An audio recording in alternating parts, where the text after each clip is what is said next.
The social interaction that I feed off is deep conversations with 1 to 3 people, max. Time is money, so spend yours listening to me talk about things that are important to me and my people. Time is money. Okay, hello and welcome to another episode of Maya trying to find where she should record. Today's is inspired by the fact that her partner has kicked her out of the living room because Maya can't record in front of him because he'll start laughing at her and she will get embarrassed. Yes. Welcome to Minisode 16. I cannot believe I was stuck. I was like, when Leonardo DiCaprio goes quiet for 6 years and then releases another film, people don't boycott him. People don't stop listening to him. People don't say, oh, because he didn't record for ages, I'm not listening to him. No. People say, we love you, Leo. Thank you so much. Where have you been? That's what they say. And I was thinking I was getting the same love for doing my series and sticking to who I am. Not the case. People were loving it. They did love, when I put the content out. It's good content. I'm not going to pretend with you.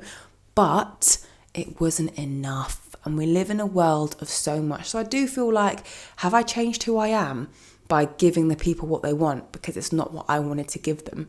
But then I also feel like at the end of the day, I need the people to like me and stick by me.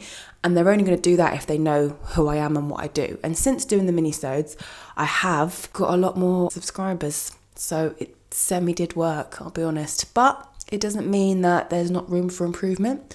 And it doesn't mean that this is enjoyable for me, because if you saw my setup right now, I've got my phone balancing, it's on a biscuit tin, I've got my lamp literally blinding me, I've got my voice recording happening on my laptop, which is over here, and I've got a meeting in about 15 minutes. This is my life. I just need to get rich, get my own studio, in my home, have neon lights with Maya's Minutes in it, get sponsorship from all across the globe, and I'll be on my way. Is that too much to ask? Let's get into the episode. I have had something on my mind for quite some time, all right? And I knew that it was quite prevalent when I heard Potter Paper's not newest song, but one of his recent songs. Potter Paper is a British rapper, and the song's called Rap Game, and the line is, don't invite me to your shit because I won't be coming. I would like to live by that. I get invited to a lot of stuff, whether it be work stuff, whether it be friend stuff I have to do, like it's non-negotiable, but there's a lot of stuff, events and social things happening in my life. People can get the wrong impression of me because I don't actually like going to those things, but I am a very social person. So people are like, oh, why are you okay with going to see your friends all the time or speaking to you? Because I could literally speak to my friends every single day and be fine about it. I'm not one of those people that gets tired from like social interaction, but it's a certain type of social interaction. The social interaction that I feed off is deep conversations with 1 to 3 people. Max. I do not feed off going to parties with lots of people, lots of noise and a very surface conversation. That is not me.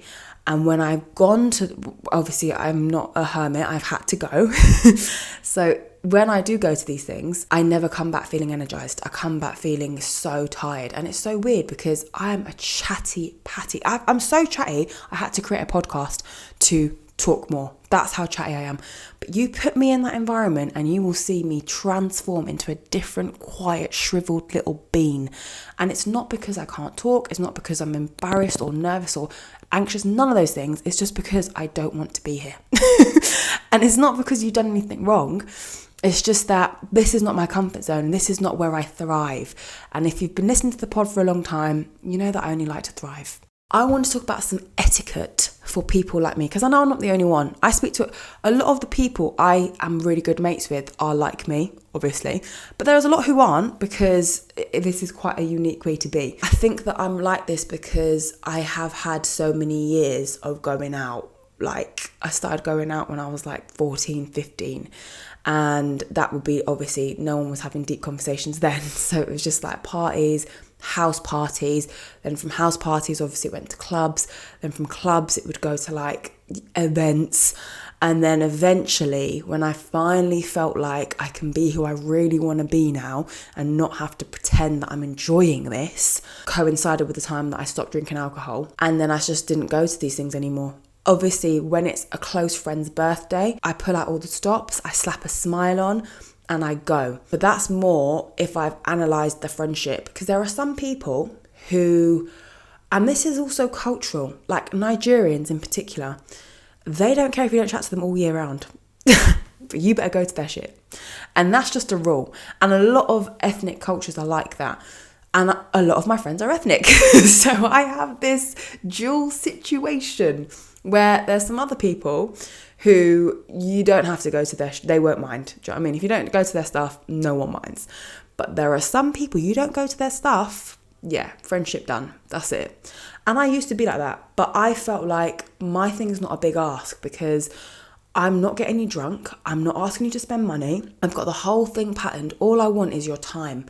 But then I realised I'm being as entitled as they're being when they expect me, a non-drinker, a non-enjoyer of this vibe, to come and smile and do enjoyment. That's the same as what I'm asking of them. But that my confusion was, but when me and you are together, this is what we do all day long. So when I do my little birthday or my event, it's just that with more people. But then I realised I'm the friend for a lot of people that a lot of people go deep with, whereas I'm just a deep person, but for them, I'm their deep friend. Does that make sense? And for me, I just thought that they were deep. They're not. They're just deep with me.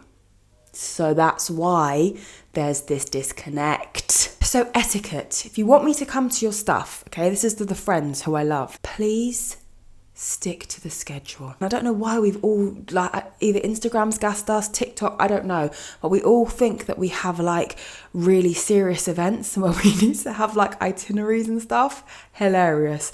Anyway, it's good. There's like clear understanding and visibility of what we're doing each time. Cool. People will be like, arrival 7 to 7:30, drinks, like whatever. Cool. So why is it that I have arrived? I've given you grace. I've arrived at 8:30. Even though it said 7 to 7:30 is arrival, I've arrived at 8:30 because I hate arrivals. I hate that boring small talk shit where everyone's a bit nervous. Women are running off to the bathroom to put on more makeup. Men are just standing awkward. It's the worst thing ever. So I will come after that. 8:30, I'm there. Why have you not arrived yet? And I don't want to hear that you need to make an entrance. Why do you need to do that? You know everyone here. It's your event. Do you know what I mean? What's going on? That's number one. Please stick to the schedule, especially when it comes to you arriving. Yeah. Number two, let there be food. You need to cater for the non-drinkers. Hello. And make sure there's food there. A meal. I don't mean anything extravagant, but I also don't mean like picky bits. Don't give me that. Or be clear, this is the worst thing. If people say food and drink provided, and you get there and the food is picky bits, you don't know how pissed off I am. I'm so used to that no matter where I go, if it says food is provided, unless I can really vouch for that person and know that person doesn't play, I will eat before I go. I will. There's been times I've gone to dinners, like there's full-blown dinners that I've been invited to and I'm going to, and I've eaten before I've gone. And that's not just because I'm greedy, it's because people tend to forget people's requirements.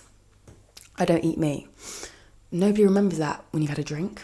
Do you know what I mean? Nobody remembers that when you're arranging an event. And equally, I'm not going to make a big deal out of it. If this is your event, I'm not going to now go on a big thing about, is it got this in it? Is it? No, because I hate that. I'm sorry. You've stepped outside, you have to accept that you are the minority with your food things here. So make provision for it. Don't come expecting there to be something for you. And that might sound bad. That's just where I am at. A pressureless environment for non-drinkers. I was at an event last night. This woman was sat next to me. As soon as it went a bit quiet after the little ceremony was done. So, wine? Fine, you're used to it, cool. Again, if you step outside and you don't drink, you're in the minority. I get that. There's a girl to my left and she is a hijabi girl. She's got a hijab on, obviously Muslim. The girl who just said wine turns to the other girl and says, do you drink? And I just thought, okay, look, I know there's 1,000 people who are going to come for me, but like, well, some Muslims drink, some Muslims, cool. But this girl has not had a drink. There's like 4 bottles on the table, yeah? She's not ventured or reached towards any of them at all. On top of that, she's wearing a hijab. What would make you think that she drinks? Tell me. Things like that are very hard for me. Just like the total lack of awareness that it could be possible that some people don't drink alcohol. Like it's a totally alien thing. And then what happens is you then make the people who don't drink alcohol feel so uncomfortable by your lack of awareness or your uncomfortability by it that now they don't want to be there. And that's another massive reason. If you're a person listening and you've got a few friends that don't drink and then you're always inviting them stuff and you're like, oh, why do they never come? That's why.